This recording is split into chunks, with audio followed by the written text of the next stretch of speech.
یہ ایسا ہی ایک نشہ ہوتا ہے جیسے انسان چرس یا پھر دوسری کسی نشہ آور شے کا عادی ہو جائے۔ میں نے اپنی زندگی کا پہلا قتل 12 سال کی عمر میں کیا تھا اور اس وقت بارش ہو رہی تھی، گہری تازہ بوچھاڑ۔ اس نے ایک لمحے کو کھینچ کر سانس لیا، جیسے کسی شے کی خوشبو اپنے اندر اتارنا چاہی۔ بارش میں خون کی بو بہت تیز ہو جایا کرتی ہے اور اس رات میں نے ایک لڑکی کا قتل کیا تھا، اس کے خون کی بو۔ آہ! اس نے ایک بار پھر سانس لے کر جیسے کچھ محسوس کرنا چاہا۔ اس کے خون کی بو بہت اچھی تھی، بہت لذیذ، میں آج تک بھول نہیں پایا۔ اور پھر جب بارش ہوئی میرے اندر قتل کرنے کی چاہ جڑ پکڑتی گئی، کیونکہ بارش کے وقت خون کی بو کا اپنا ہی اثر ہوتا ہے۔ آپ نے دیکھا ہوگا کہ جہاں میں قتل کرتا ہوں وہ جگہیں بہت زیادہ خون آلود ہوتی ہیں۔ وہ اسی لیے سرکار، کیونکہ میں جان بوجھ کر غیر انسانی طریقے سے چھرا مارتا ہوں تاکہ خون زیادہ بہے اور میں اس خون کو سونچ سکوں، کافی وقت تک اس کا اثر لیتا رہوں۔ اس کی باتیں سن کر ہاشم کے اندر سب کچھ سپاٹ ہو گیا تھا۔ اس نے مجھے اور میرے گھر کو تباہ کرنے کی کوشش کی۔ اب میں اسے بتاؤں گا کہ اصل تباہی ہوتی کیا ہے۔ جوگی، تمہارا مال تیار ہے، ایک جوان لڑکی کا خون تمہارا سب سے بڑا انعام ہوگا۔ کیا واقعی؟ دوسری جانب اس کی آنکھیں پل بھر کو چمکی تھی۔ کب کرنا ہوگا قتل؟ جس رات بارش ہو رہی ہو اس رات۔ اسپتال میں اپنے بیڈ پر دراز ولی دوائیوں کے زیر اثر گہری نیند سو رہا تھا، یہ جانے بغیر کہ اس سے اس کی زندگی کھینچنے کی منصوبہ بندی ایک بار پھر سے کی جا رہی تھی۔ فجر کی پاکیزہ سی ٹھنڈک میں صبح کی نماز ادا کر کے اس نے سلام پھیرا اور پھر چند لمحے جائے نماز پر ہی بیٹھی رہی۔ وہ اللہ سے بات کرنا چاہتی تھی، وہ اس سے بہت سی باتیں کرنا چاہتی تھی، اپنی، ولی کی، اپنے اندر جمع ہوتی گھٹن کی، اس سیاہ رات کی جو ابھی تک ختم نہیں ہوئی تھی، اس سرنگ کی جس کے پار نور کی چاندی پگھل کر گرا کرتی تھی، اس چاہ کی جو اس کے دل پر ہر دم رقم رہنے لگی تھی، اس محبت کی جو غلطی سے ہو گئی تھی اور اس خواب کی جو اس نے ابھی چند لمحے پہلے دیکھا تھا، ایک انتہائی بھیانک اور دردناک خواب۔ اس نے اپنے رخسار کو بے ساختہ چھوا تو احساس ہوا کہ وہ گیلا تھا۔ اتنے دن سے اس نے مضبوط بن کر زمان اور بی جان کو سنبھالا تھا، وہ انہیں یا پھر خود کو یہی دلاسا دیتی رہی تھی کہ وہ ٹھیک ہو جائے گا، اسے ٹھیک ہونا ہی ہوگا، اور اسے دیکھ کر جیا کرتے تھے، اسے کچھ بھلا کیسے ہو سکتا تھا۔ اس نے آنسو صاف کیے مگر پھر گویا کوئی اندیکھی سی درد کی ٹیس نے دل کو جکڑ لیا۔ آنسو روکنے کے باوجود بھی رخساروں پر پوری شدت کے ساتھ پھسلنے لگے۔ آج 3 دن ہو گئے تھے اسے دیکھے، اور یہ 3 دن 3 صدی سے کم کا عرصہ نہیں تھے۔ ان 3 دنوں کی اذیت 3 دہائیوں کے برابر تھی۔ بے ساختہ اس کی ہچکی ابری، ایسا ہی ہوتا ہے۔ بہت آنسو روکنے کی کوشش میں سانسیں شور کرنے لگتی ہیں، اس نے بھی آنسو روکنے کی کوشش ترک کر دی۔ یہ ایسے تھا تو پھر ایسے ہی صحیح۔ ایک دم اندر جمے آنسو آنکھوں سے گرتے رخساروں کو بھگوتے اس کے دوپٹے میں جذب ہونے لگے۔ اس کے چہرے کے گرد گلابی رنگ کا دوپٹہ بالکل اس کی سرخ ہوئی ناک کے ہم رنگ ہو چکا تھا۔ مت رویا کریں، تکلیف ہوتی ہے مجھے۔ اس کے کانوں میں ولی کی آواز گونجی تھی۔ وہ یکدم چہرہ ہاتھوں میں چھپائے رو پڑی۔ وہ نہیں رونا چاہتی تھی کیونکہ اس سے ولی کو تکلیف ہوتی تھی، مگر وہ خود کو روک نہیں پا رہی تھی۔ اس کے چھپے چہرے پر جا بجا آنسو کے نشان جمع ہونے لگے تھے۔ آنسو صاف نہیں کر سکتا کیونکہ اس کا حق نہیں رکھتا میں۔ ہاں، آنسو دینے والوں کی چمڑیاں ادھیڑ سکتا ہوں۔ بتائیں کس نے رلایا ہے آپ کو؟ اس نے گھٹنے سمیٹ کر سینے سے لگائے۔ وہ کانوں پر ہاتھ رکھ کر اس آواز کو روکنا چاہتی تھی، مگر وہ اس آواز کو روک نہیں پا رہی تھی۔ وہ اسے بھول جانا چاہتی تھی، مگر وہ اسے بھول نہیں پا رہی تھی۔ بے بسی سی بے بسی تھی۔ تو یہ طے ہے کہ آپ صرف تب ہی بولیں گی جب آپ کو غصہ آئے گا۔ اس نے آنسوؤں کو مخروطی انگلیوں سے صاف کیا اور پھر خود میں کچھ اور سمٹ کر رونے لگی۔ آہستہ آہستہ اس کی آواز بلند ہونے لگی تھی۔ سانسیں شدید تکلیف کے باعث بوجھل ہو کر بے ترتیب ہو رہی تھیں، ہونٹ لرز رہے تھے اور سارا وجود زلزلوں کی زد میں تھا۔ ولی یاد آ رہا تھا، آئے جا رہا تھا۔ دل کی اذیت سوا ہونے لگی تھی، آنکھوں میں بے انتہا سی جلن ہو رہی تھی، مگر یادیں کبھی ساتھ نہیں چھوڑا کرتی۔ سدا انسان کے وجود میں بسیرا کیے رہتی ہیں اور کسی جذباتی لمحے کے زیر اثر یوں باہر نکل کر جسم سے جان کھینچا کرتی ہیں۔ یادیں جان لیوا ہوتی ہیں، بے حد بے حساب۔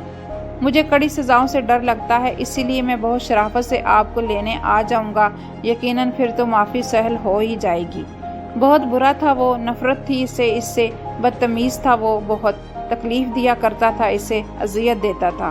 ہاں، وہ اسے پسند نہیں کرتی، وہ اسے کبھی پسند نہیں کر سکتی، وہ اسے کبھی بھی یاد نہیں کرنا چاہتی تھی، مگر وہ اسے یاد کر ہی رہی تھی۔ چھوڑ دو اکیلا، کوئی مسئلہ تو نہیں ہوگا؟ نہیں ولی، مجھے اکیلا مت چھوڑے، میں نہیں رہ سکوں گی آپ کے بغیر۔ مجھے نہیں کرنی کسی سے بھی شادی، میں کبھی بھی کسی کی دلہن نہیں بننا چاہتی۔ پلٹ آئیں ولی، میں آپ کے لیے بہت دعائیں کروں گی۔ میں ہر پل دعائیں کرتی رہتی ہوں۔ میں ولی آپ سے کبھی غافل نہیں ہوں گی۔ اس کا دوپٹہ آنسوؤں سے بھیگنے لگا تھا۔ کیوں اتنے مشکل سوال کرتی ہیں آپ؟ وہ تو صرف مشکل سوال کیا کرتی تھی اور ولی وہ کتنی مشکل باتیں کر جایا کرتا تھا۔ اپنی موت کی باتیں، زندگی کے اختتام اور انجام کی باتیں، اذیت اور تکلیف دہ باتیں۔ بے اختیار کچھ یاد آنے پر اس نے سر اٹھایا تھا۔ ایک پل کو ساری دنیا گویا ٹھہر گئی تھی۔ پھر ایک لمحے کی بھی دیر کیے بغیر وہ اٹھی اور کمرے سے باہر کی جانب دوڑی۔ زینوں سے اترتے وقت اس کی لمبی گلابی قمیض ٹھنڈے زینوں کو چھو رہی تھی۔ سفید رنگ کا چوڑی دار پاجامہ بھی اس کی جنبش پر جھلک رہا تھا۔ گلابی دوپٹہ جو چہرے کے گرد بندھا تھا وہ اب کھل کر گلے میں جھول رہا تھا۔ رو کیوں رہی ہیں آپ؟ اس نے خاموش پڑی حویلی کو نظر انداز کیا اور زینے پار کر کے جلدی جلدی اس کے کمرے کی جانب بھاگی۔ کھلے بال اب کے پیچھے کی جانب اڑ رہے تھے اور دوپٹہ پورا جھول کر اس کے ہاتھوں پر گر رہا تھا۔ اس نے اس کے کمرے کا دروازہ کھولا اور پھر تیزی سے اندر آ کر سنگھار میں اس پر رکھی چیزوں کو آگے پیچھے کر کے کچھ تلاشا۔ اس کے آنسو سوکھ چکے تھے اور ان کے خشک نشان کوئی بھی اس کے رخساروں پر محسوس کر سکتا تھا۔ اس نے آگے بڑھ کر اس کی الماری کا پٹ واہ کیا۔ دوپٹہ اب کے نیچے قالین پر گرا تھا اور وہ کسی بھی چیز کی پرواہ کیے بغیر کچھ تلاش کر رہی تھی۔ غلط فہمی ہوئی ہے آپ کو کانتا جی، سزائیں دینا میرا کام ہے ہی نہیں، بھلا کسی اور کا کام میں کیسے کر سکتا ہوں؟ آپ ان سے پوچھ لیں کہ کیا میں نے کبھی سزا دی ہے انہیں؟ سب جگہ تلاش کرنے کے باوجود بھی وہ کہیں نہیں تھا۔ وہ کی چین جو اس نے ولی کو اس کے پرفیوم کے ساتھ تحفے میں دی تھی، وہ اب کہیں پر بھی نہیں تھی۔ اس کا دل ڈوبنے لگا۔ ولی نے اس کا دیا پرفیوم کچرے میں پھینک دیا تھا مگر وہ اس کی چین کو نہیں پھینک سکا۔ وہ ایسا نہیں کر سکا تھا۔ اس کے قدموں سے یکدم جان ختم ہوئی تھی۔ کیوں وہ اسے تکلیف دیتا رہا؟ وہ جانتا تھا کہ عمل کو اس کے انداز سے تکلیف ہوا کرتی تھی، جبھی تو وہ ہر موڑ پر اس کی بے قدری کیا کرتا تھا تاکہ وہ اس سے دور ہو جائے، اس سے دور چلی جائے۔ اس نے سر دونوں ہاتھوں میں تھاما اور الماری کے بند پٹ سے لگ کر بیٹھتی چلی گئی۔ کوئی انکشاف تھا جو اس پر فجر میں ہو رہا تھا۔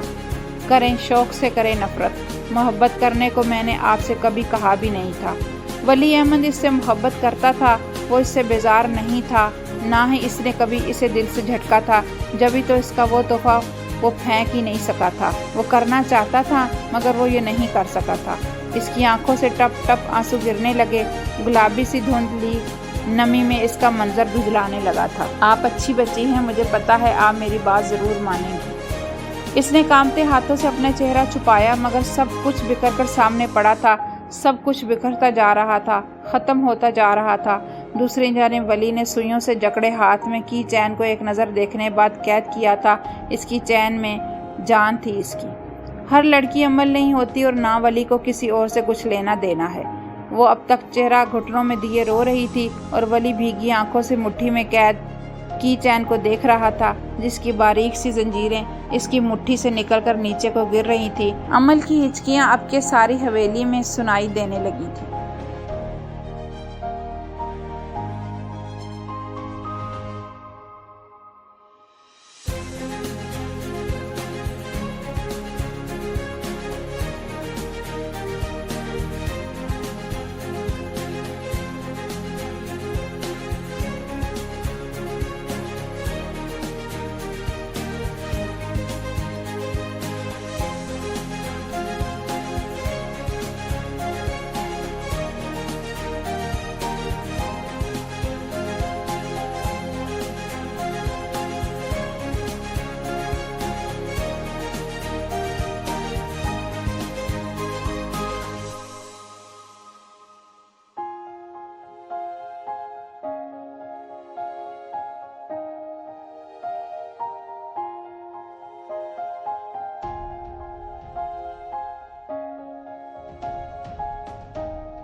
ہوپفلی آپ نے آج کی ایپیسوڈ انجوائے کی ہوگی، اور اسٹوری آپ کو کیسی لگ رہی ہے، ناول آپ کو پسند آ رہا ہے کہ نہیں، کامنٹ میں اپنی قیمتی آرا کا اظہار کریں. I'll be waiting for you guys. اور کوئی بھی ناول کی ریکویسٹ نہیں، حکم آپ لوگ کرنا چاہیں تو ضرور کر سکتے ہیں. ہم لوگ پوری کوشش کریں گے کہ آپ کی پسند کا ناول اپلوڈ کریں. سو ملتے ہیں نیکسٹ پارٹ میں. اپنا خیال رکھیے گا. اللہ حافظ.